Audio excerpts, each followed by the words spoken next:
Permettez-moi tout d'abord de saluer avec fierté notre peuple palestinien partout dans le monde et surtout notre peuple fier dans la bande de Gaza, qui est soumis actuellement à un génocide horrible.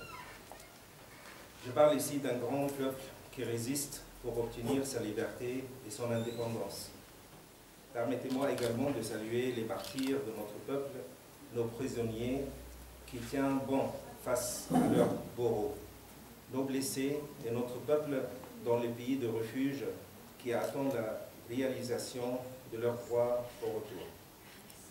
Mesdames et messieurs, je vous remercie d'être venus. Je remercie également mes frères de tous les pays arabes qui sont venus aujourd'hui pour montrer que tout le peuple arabe, tous les pays arabes sont solidaires avec le peuple palestinien et qu'on a la même position partout. Le mardi passé, nous avons vu les images destructives de massacres criminels commis par Israël contre les patients et les familles réfugiées à l'hôpital baptiste de la bande de Gaza. La force occupante qui fait ça. Les médecins travaillent à l'intérieur de l'hôpital lorsque le missile des forces d'occupation est tombé. Ils s'efforcent de sauver les vies des personnes innocentes qui avaient été transformées en cibles par les autorités d'occupation coloniale. Des centaines de personnes ont été tuées sur le coup. Leurs corps ont été dispersés, leurs membres ont été amputés et ils ont été brûlés et beaucoup d'entre eux ont été gravement blessés. Cet massacre, pour le moment, le chiffre, ça arrive à 500 personnes, 500 victimes. La plupart d'eux, c'est des enfants et des femmes qui ont pris le refuge à cette église, à cet hôpital qui est relié à une église. Et les forces d'occupation, ils ont commis un massacre contre un hôpital. Ça, c'est contre le droit international.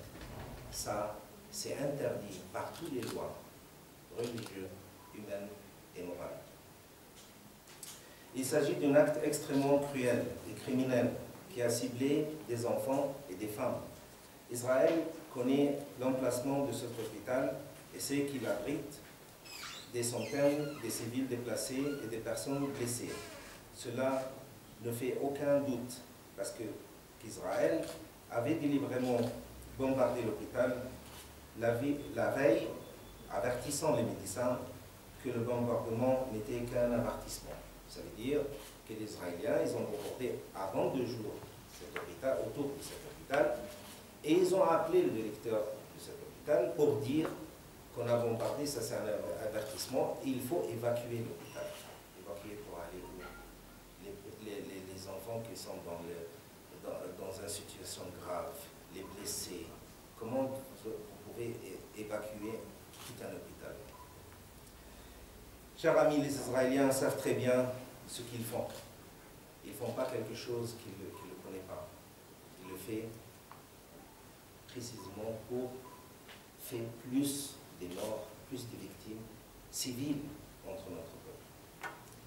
Le Premier ministre de l'État occupant a publié un message dans lequel il a dit, et je cite, « Il s'agit d'une lutte entre les enfants de lumière et les enfants de ténèbres, entre l'humanité et la loi de genre. » Ça, ce n'est pas n'importe qui l'a dit.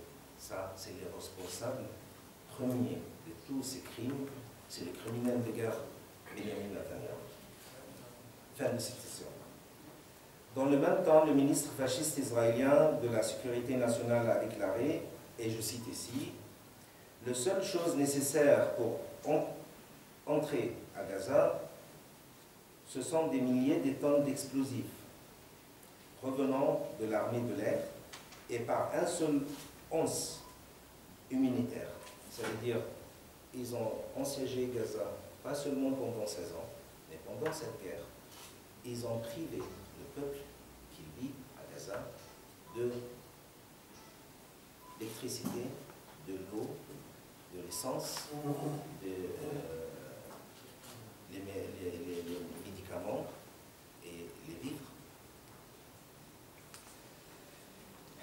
Ces deux déclarations honteuses et criminelles sont les dernières déclarations du génocide qui privent le peuple palestinien de son humanité et promettant de tous éliminer à Gaza, comme l'a dit le ministre israélien de guerre, qui a qualifié le peuple palestinien d'animaux humains. Lorsqu'il a annoncé le début de la mise en œuvre du génocide à travers un siège strict à Gaza et une interdiction d'entrer l'eau et de la nourriture, des médicaments, du carburant et d'autres fournitures essentielles, ainsi que la déclaration du président israélien qui suscite le dégoût lorsqu'il annonce que la guerre, que même son État est également dirigé contre les civils palestiniens à Gaza.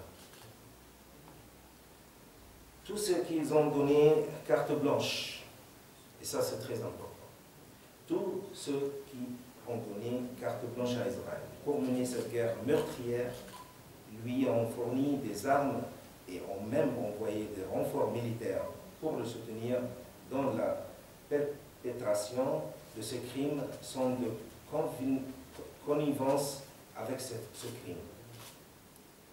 Mesdames et messieurs, toute cette tragédie aura pu être évitée. Au fil des années, les dirigeants palestiniens ont averti que la détérioration du status quo imposée par l'occupation était intenable et que les violations continues et croissantes de droits du peuple palestinien par Israël sont mépris du droit international et ces tentatives de nier le droit et l'humanité de notre peuple en plus d'enraciner une méthode d'impunité conduira à une escalade aux conséquences graves. La communauté internationale s'est malheureusement contentée de compter avec indifférence les victimes et les pertes de notre peuple. Mesdames et messieurs, l'argument moralement et juridiquement erroné qui justifiait qu'Israël commette des atrocités sans prétexte de légitime défense doit être rejeté et condamné. Sans équivoque, il ne s'agit par le légitime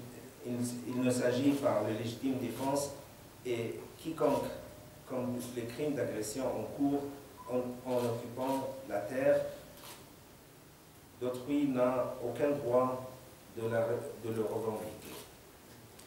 Les choix d'Israël sont clairs et sans ambiguïté pour tout ce qu'ils veulent voir. À chaque fois, Israël a choisi l'occupation, la colonisation et l'agression contre le droit du peuple palestinien à la liberté et à l'indépendance. Il a utilisé la couverture internationale et les positions unilatérales pour justifier ces crimes qu'il considère qu'ils contradisent les fondamentaux des droits et de la morale. Chers amis, le fier peuple palestinien est massacré en toute impunité. Aujourd'hui, je vous reçois pour défendre le droit de mon peuple à la vie. Vous demandez de bien vouloir lever le voile avec nous pour aider à mettre fin aux souffrances du peuple palestinien et à défendre son humanité. Nous devons immédiatement travailler collectivement et individuellement pour mettre fin à cette guerre, à la barbarie, lever le siège de bombe de Gaza et garantir que Gaza ne souffre pas d'un jour supplémentaire de faim, de soif et de destruction. On demande qu'il y a un cessez-le-feu immédiat de tout ce que Israël est en train de commettre contre Gaza. On demande un corridor humanitaire pour faire rentrer les différents besoins de notre peuple au bord de Gaza. Et on demande l'arrêt le plan israélien de déplacer notre peuple. Ça, c'est le complot. Ça, pourquoi on est arrivé à ce point. Israël, elle essaye de déplacer 2 300 000 Palestiniens dans le Sinaï. C'est ça qu'est-ce qu'ils travaillent par tout ce qu'ils font jusqu'à maintenant. Et j'étais un responsable, la communauté internationale. Ils ont la responsabilité d'arrêter ces crimes qu'il était en train de passer en bande de Gaza par les forces d'occupation israéliennes et par les criminels de guerre israéliens. Et la communauté internationale, elle est responsable de cette situation. Elle est responsable de trouver les moyens pour arrêter cette massacre, ce génocide contre notre peuple. Merci beaucoup.